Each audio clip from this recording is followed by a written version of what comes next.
¿Veis el gráfico que tenéis en pantalla? Esta es la cantidad de dólares físicos que se han ido inyectando en Estados Unidos. Y si miramos ese gráfico para Europa, tendría una pinta bastante similar. Ya os dije en varias ocasiones que el objetivo del Banco Central es el control de la inflación, pero entonces, ¿para qué demonios han metido tanto dinero a lo largo de estos años? Además que han ido metiendo desde el año 2009. ¿Por qué los repuntes en la inflación están ocurriendo ahora, en 2021? Pues para entender estas cuestiones, ponte cómodo y quédate en el vídeo.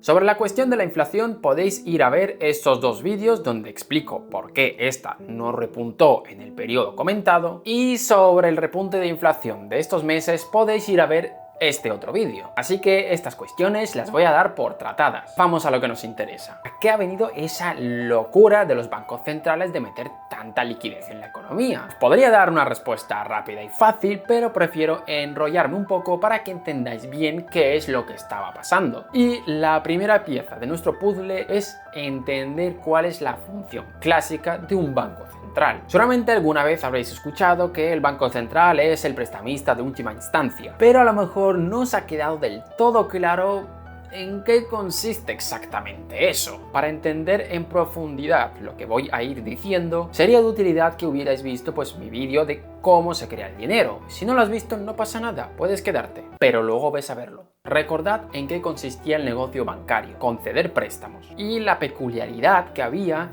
es que el banco no guardaba todo el dinero que le debe a sus clientes allí en una caja física, sino que estaba en forma de sustitutos monetarios, es decir, unos papelillos que dicen que esto equivaldrá en un futuro a tanta cantidad de dinero. Y para la creación de ese dinero bancario dijimos que había un límite, y es que al final del día tendría que procurar que las entradas de dinero sean mayores a las salidas de dinero. Pero imaginaros que un día el banco va, mira sus reservas y ve que están vacías y aún así tiene deudas por pagar. Pues no pasa nada, hay una solución. Al final del día todos los bancos se reúnen, algunos de ellos tendrán superávit, es decir, que tendrán dinero en las reservas, y otros tendrán déficit, es decir, que les falta dinero. Y dada esta situación, los bancos con déficit piden prestado a los bancos con superávit, y que deberán devolver ese dinero pagando un tipo de interés. Y este tipo de interés es el que se conoce como tipo de interés interbancario. Y el nombre de este va variando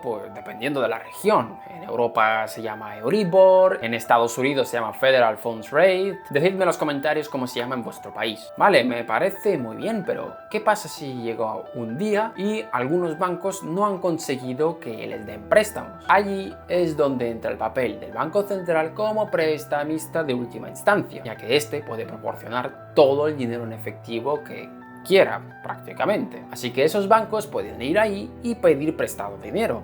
Y el tipo de interés que se paga por ese préstamo es lo que maneja el Banco Central. Así que si al Banco Central le interesa que la economía vaya con una marcha más, bajará los tipos de interés y de esta forma los bancos podrán asumir más riesgos, ya que tendrán a alguien a quien pedirle prestado dinero. Y si quiere que al revés, que la economía se frene, pues subirá los tipos de interés, haciendo que los bancos se vuelvan más conservadores. También seguramente habréis escuchado más de una vez que el Banco Central controla los tipos de interés a corto plazo y no sabéis exactamente por qué. Esto es así porque la mayoría de esas operaciones tienen unas fechas de vencimiento muy cortas, en su mayoría de un solo día. De esta forma, el Banco Central puede cambiar sus objetivos casi de un día para otro. Y este es el papel clásico que tiene un banco central en la economía, intentando influir en el rumbo de esta, cosa que se fue al traste en la crisis del 2008. Y para entender bien lo que ha pasado, tendremos que explicar la segunda pieza de nuestro puzzle.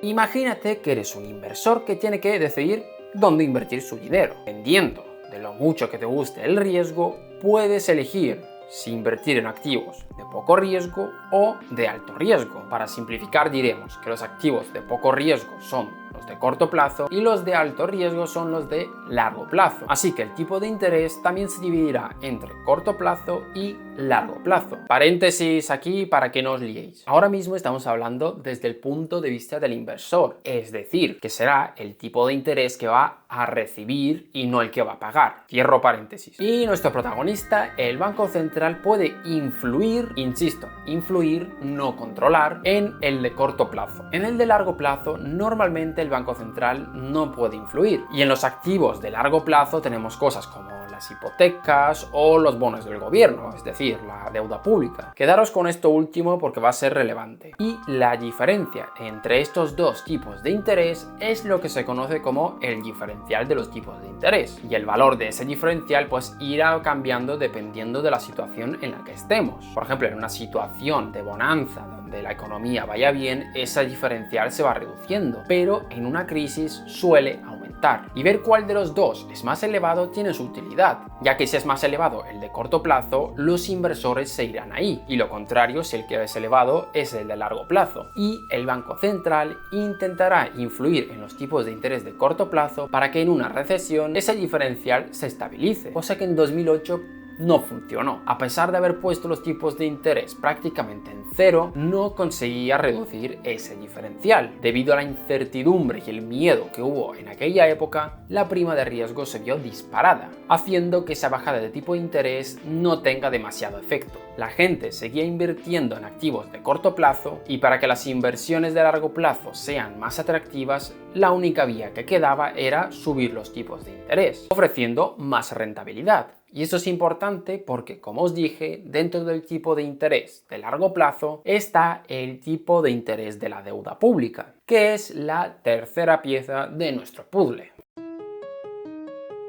Sí, sé que os estoy dando la chapa con demasiadas cosas, pero creedme que esto es fundamental para entender bien lo que han hecho los bancos centrales. El tipo de interés de la deuda es algo tan simple como el rendimiento que obtiene un inversor al financiar el déficit del Estado, y tiene un rol fundamental para ver la cantidad de la deuda total que se puede tener y si es sostenible o no. Bien, seguro que muchos vais a pensar que la cantidad de deuda se calcula de una forma tan simple como, vale, pues en el año 1 tenemos este gasto público y estos ingresos públicos. Si es positivo, la deuda aumenta. Si es negativo, la deuda disminuye. Y a ver, sí y no. La diferencia entre gasto e ingreso es lo que se conoce como saldo primario, pero luego hay que tener en cuenta otra parte de la ecuación que, bueno, es ese chorizo que veis en pantalla, que dándoos una intuición de andar por casa representaría lo que nos pesa habernos endeudado en años anteriores. Tú pides un préstamo y año a año lo vas reembolsando, y esto afecta en la cantidad de deuda que vas a tener pues en el año presente. Pero bueno, lo que nos interesa de esa ecuación es la parte de arriba. Olvidaros ahora de lo otro. Lo que tenemos ahí es el tipo de interés de la deuda y la tasa de crecimiento de la economía, es decir, cuánto crece la economía respecto al año anterior. Y a la hora de valorar la sostenibilidad de la deuda es crucial ver cuál de los dos valores es más grande, ya que no solamente importa el valor de deuda actual, sino también el de los próximos años. Y básicamente nos podemos encontrar frente a dos situaciones. La primera, en la que los tipos de interés sean menores o iguales a la tasa de crecimiento de la economía. En este caso, la deuda debería ser sostenible, ya que la deuda que ya se tiene no va a pesar tanto, no generará más sobrecoste. Si os acordáis del vídeo en el que os hablaba de la deuda de Estados Unidos, ahí os dije que estamos en esa situación y que por ese motivo esos aumentos de deuda en Estados Unidos no generaban tanta preocupación. Que ojo, esto no quiere decir que los países puedan coger y endeudarse todo lo que quieran, pero bueno, esto no es tema de este vídeo. Y el segundo caso es todo lo contrario. Estamos hablando de que los tipos de interés son mayores a la tasa de crecimiento de la economía, y es problemático este caso, ya que aunque tengas un superávit primario, debido al peso que tiene la deuda de otros años, puedes acabar aumentando la deuda. Y en esta situación es cuando la deuda no es estable, haciendo que las proyecciones del crecimiento de la deuda no tengan techo. Así que, dicho esto, creo que ya podéis intuir qué es lo que querían hacer los bancos centrales. Sus políticas no lograban estimular la economía. Por tanto, con una tasa de crecimiento baja y unos tipos de interés a largo plazo que aumentaban, abrían las puertas a que entremos en ese escenario donde la deuda no es estable. Y vista esta situación, decidieron aplicar lo que se conoce como política monetaria no convencional, entre las cuales estaba la famosa expansión cuantitativa, que ya la expliqué aquí, que en resumen lo que hacían era comprarle los bonos del Estado a los bancos privados, ya que como nadie quería comprar deuda pública, el tipo de interés iba aumentando, pero si los bancos centrales comenzaban a comprar sin parar esos bonos, hacían que ese tipo de interés no se disparase, lo que también provocaba que los que ya tuvieran bonos del gobierno no se vean tentados a venderlos, empujando aún más al alza los tipos de interés, que si llegaban a aumentar en ese momento los tipos de interés de la deuda, podríamos haber estado frente a una crisis mundial sin precedentes. En resumen, después de la crisis de 2008, la política clásica de los bancos centrales dejaba de ser eficaz y tuvieron que recurrir a otro tipo de políticas para evitar que los tipos de interés de la deuda pública se disparase, ya que de no hacerlo, esa estabilidad que buscan los bancos centrales brillaría por su ausencia. Y ahora la reflexión final. ¿Fue eso algo irresponsable? Bueno, a ver, la verdad es que da pie a un largo debate, pero de no haberse hecho esto, podríamos haber estado ante una crisis de deuda que hubiese arrasado con naciones enteras, y la Unión Europea probablemente se hubiera desintegrado. Y para ser justos, también hay que decir que esto no es solamente responsabilidad de los bancos centrales, sino también de los gobiernos. Los bancos centrales han hecho lo que tenían que hacer con los medios que tenían disponibles, y con la crisis del coronavirus ha pasado algo similar. Ahora en 2021 estamos viendo cómo ya la inflación empieza a repuntar un poco, ya que sobre todo en Estados Unidos ese dinero no ha ido a parar solamente a pagar gastos de la pandemia, sino que han ido un poco más allá, y por lo que parece se acabaron pasando. Es casi una certeza que la Reserva Federal acabará subiendo los tipos de interés, y a ver cómo reacciona la economía a esa novedad, que ya os aviso, amigos latinoamericanos que estéis anclados al dólar, que lo vais a pasar mal. Y nada, hasta aquí el vídeo de hoy, espero que os haya gustado, dejadme en los comentarios a ver qué os ha parecido, suscríbete si eres nuevo, no tengo nada más que decir y nos vemos en la próxima.